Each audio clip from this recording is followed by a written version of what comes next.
অনেক দিন পর আবার একটু ঘুরু ঘুরু করতে কলকাতায় চলে আসলাম, কারণ অনেক দিন কলকাতা আসা হয়নি।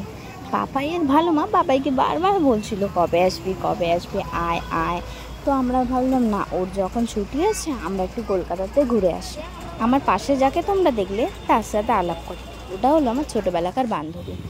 আমার এমন কোনো কিছু নেই যে শেয়ার করা হতো না। স্কুলে যেতাম যখন, একসাথে স্কুলে যেতাম, একসাথেই সব কিছু একসাথে। যখন কোনো স্কুলে প্রতিযোগিতা হতো একসাথে স্কুলে প্রতিযোগিতায় জয়েন করা, একসাথে টিফিন করা, সব কিছু।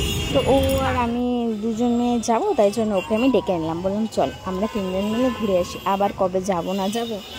আর এই যে কদিন কলকাতা আমরা ছিলাম ওর সাথে, সত্যি আমরা যে কদিন বেরিয়েছি রাস্তায়, মানে যেখানে ঘুরতে গেছি, কিন্তু কলকাতা থেকে খড়গপুরে আসার সময় এতটা খারাপ লাগছিল কি বলবো। বাইপাস থেকে রুবিতে চলে আসলাম বাসে করে। আর আমরা যেহেতু পাটুলি যাব, তাই জন্য পাটুলিতে যাওয়ার জন্য পুরো বাস যাবে না, তাই জন্য আমরা রুবিতে নেমে একটা উবের বুক করে নিলাম। একটু টাকা আমার দিকে, একটা কথা বলবো, টাকা এদিকে, টাকা তারপর তোকে একটা মেডেল দেবো আমি, অস্কার।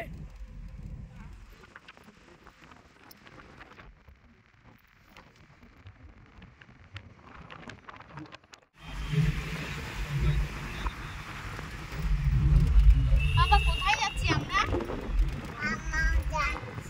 মামা যাচ্ছি আমরা, কোথায় যাচ্ছি?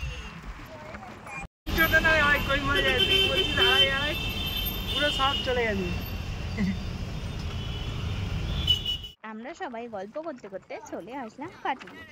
দেখতেই পাচ্ছ আমরা ওই পাশে যাব, এই পাশ দিয়ে যে গাড়িটা যাচ্ছে আমরা এখানে নামিয়ে দেবে, আর ওই পারে গিয়ে মানে বসার জায়গা আছে, কয়েকটা দেখার জিনিস আছে, দেখতেই পাবে।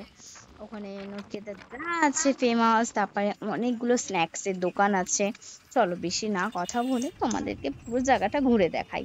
এখানে আমাদের পার্কিংয়ে নামিয়ে দেবে, নামানোর পরে তারপরে আমরা রোডটা ক্রস করে ওই পারে যাব। আমার স্ট্যান্ডটাই আনেনি, দেখ পাপা।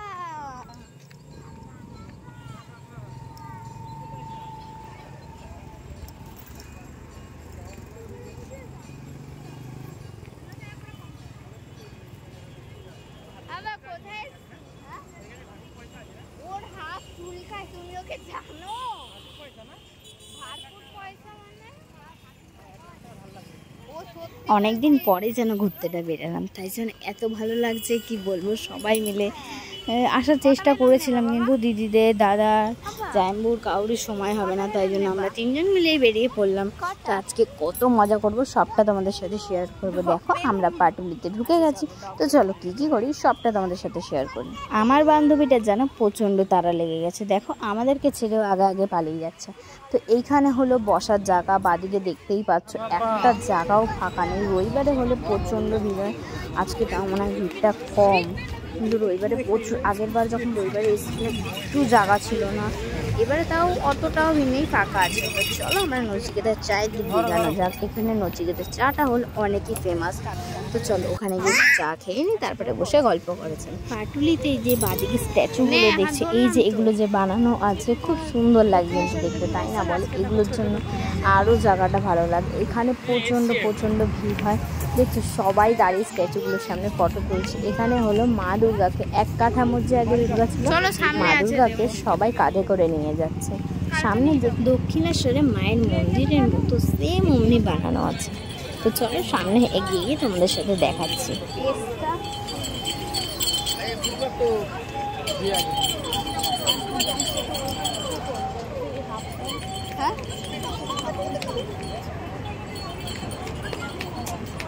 মাথার তারটা কেটে গেছে। এই স্টিকটা আনলে যে কি ভালো হতো। তোমার বরটা কোথাও ক্যামেরা ধরে দেয় না, জানিস? কোথাও ক্যামেরা ধরে দেয়, সবার বর যেমন ক্যামেরাটা ধরে দেয়।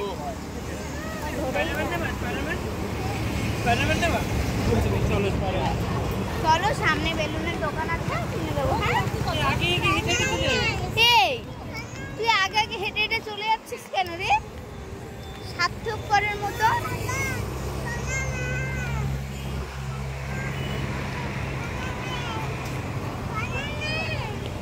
ঘর দিয়ে বেরোনোর সময় একটা গাড়ির বায়না করেছিল, তো গাড়িটাও কিনে দেওয়া হয়েছে। তারপরে বায়না করলো একটা বেলুন, তারপরে বায়না করলো আবার একটা স্পাইডারম্যান।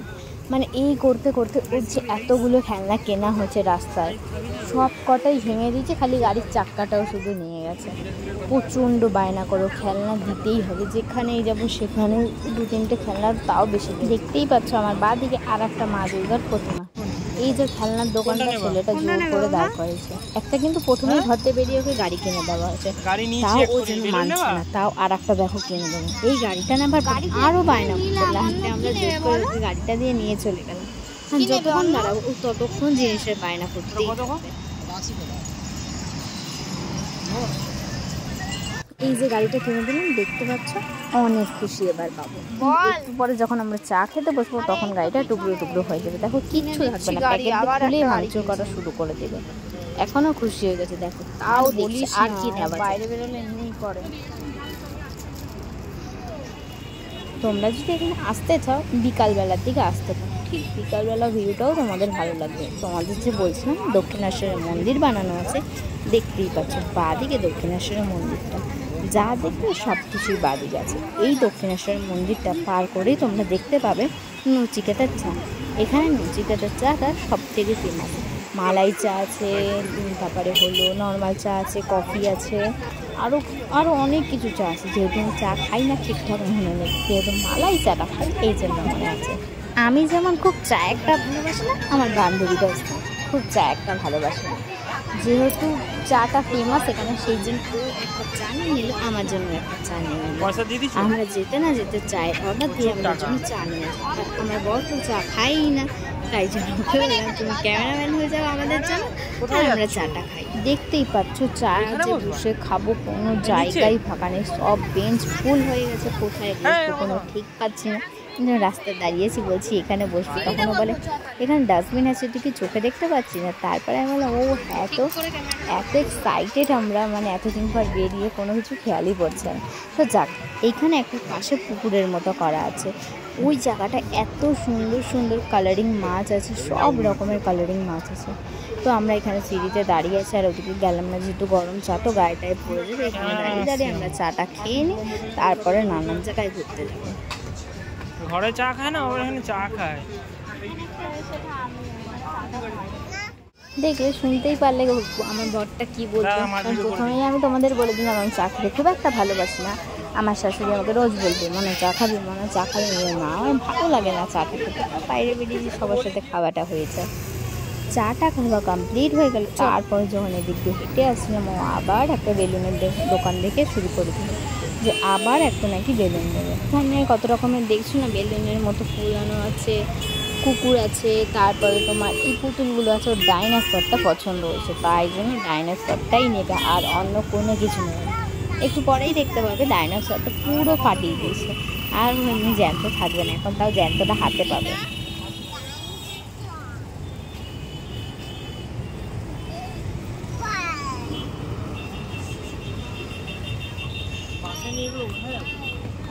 যাওয়ার সময় বাস ফাঁকা। অনেক গল্প হয়ে গেছে, অনেক ঘোরা হয়ে গেছে, তো এবার চলে এসে খাবারের দিকে। আমরা নিয়েছিলাম হরিয়ালি কাবাব, চিকেন মোমো, গন্ধরাজ চিকেন। তো চলো খাওয়া যাক, আর যেন তর্স হয়েছে না, অনেকক্ষণ ঘুরে নিয়েছি, গল্প করে অনেক হয়ে গেছে। সত্যি কথা বলতে তোমরা যদি কেউ কোনো সময় পাটুলি এসে থাকো, আমার ব্লগ যারা যারা দেখছো তারা, যে আমরা যেখান থেকে চা নিলাম নচিকেতার চায়ের দোকানটা, ওর পাশে একটা জলের দোকান থাকে, তার পাশে যে দেখতে পাবে চিকেনের আইটেমের দোকানগুলো আছে, ওইখান থেকে তোমরা নেবে। কারণ ওইখানে চিকেনের যা যা রেসিপি থাকবে সব খাবারগুলি প্রচণ্ড পরিমাণে টেস্টি থাকবে। ওখান থেকে লাইন দিয়ে শুরু করে অনেক রকমের চিকেনের আইটেমের দোকান থাকবে, বাট ওদিকে না গিয়ে নচিকেতার চায়ের দোকানের পরেই যে জলের দোকানটা, তারপরে যে চিকেন আইটেমের দোকান থাকবে, তোমরা সেখানে খেতে পারো। সত্যি বলছি, এই দোকানটা প্রচণ্ড টেস্টি খেতে খাবারগুলো। হরিয়ালি কাবাব, রেশমি কাবাবটা এই দোকান দিয়ে জাস্ট খেয়ে দেবো, অসাধারণ। যাওয়ার সময় সব বাসগুলোই ফাঁকা থাকে, কারণ অনেক রাত হয়ে যায়, পাটুলি থেকে অনেক বাস যাবে, তো সব বাসগুলোই তোমরা ফাঁকা পাবে, 2-1জন থাকবে। তো সবাই মিলে একটা করে আইসক্রিম নিয়ে চলে আসলাম আমরা বাড়ির দিকে। Bye bye, tata. আজকের ব্লগটা যদি আমার ভালো লেগে থাকে তাহলে লাইক, কমেন্ট, শেয়ার অবশ্যই করো, ফলো করতে ভুলো না যেন।